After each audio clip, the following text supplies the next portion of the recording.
Yeah, Alan, first of all, nice to see you. You as well. I have one question. I think a big turning point in your life is that you maybe part of this your faith that you had earlier in your life. That was a huge turning point, yes. I was just questioning one thing that, did you dare to tell your parents immediately, and what was the conversation you had when they found out? I'm not sure if I ever really had that sit-down conversation that said, I don't believe in Jesus.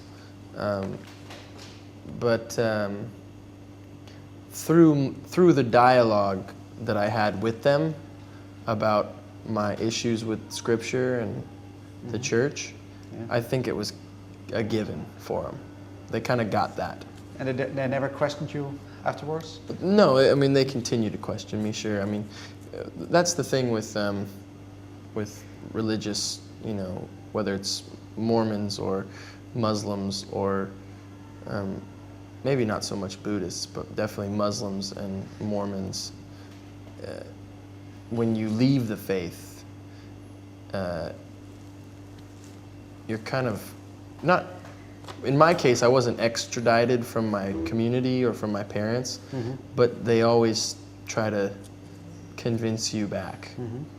What I was wondering, because you obviously sang in church a lot when you were young. Yeah. Did maybe parting with the faith leave a big gap in a certain emotion maybe that was behind your music before you, But when I was in the church, no,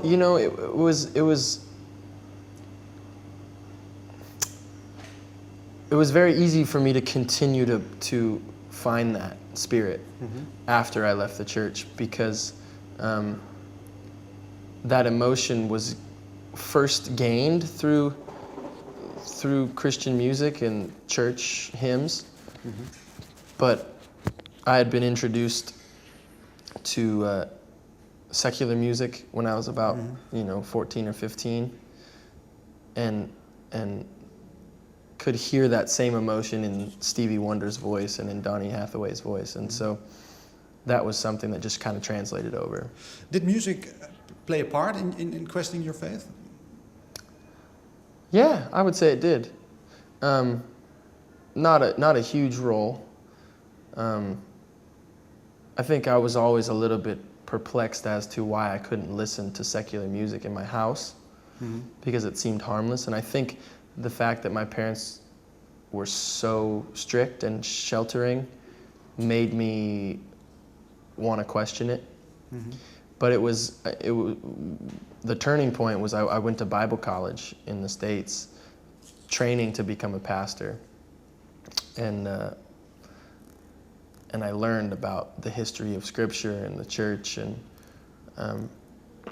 the origins of the Bible and contradictions in Scripture, and it was just, I woke up one day and the switch was off, One thing that I'd like to know about that college, was there maybe something that was non-religious, but maybe in a way of presenting yourself or presenting a certain story to an audience, which of course something you do as a pastor too.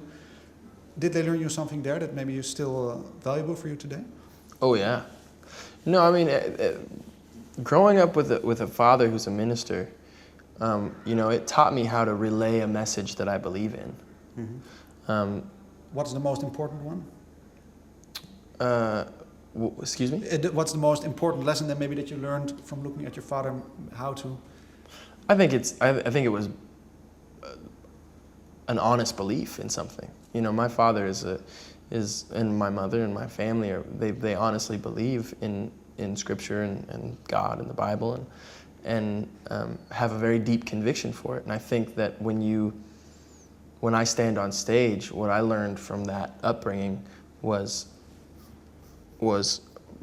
understanding the power of that conviction and being able to relay it to other people.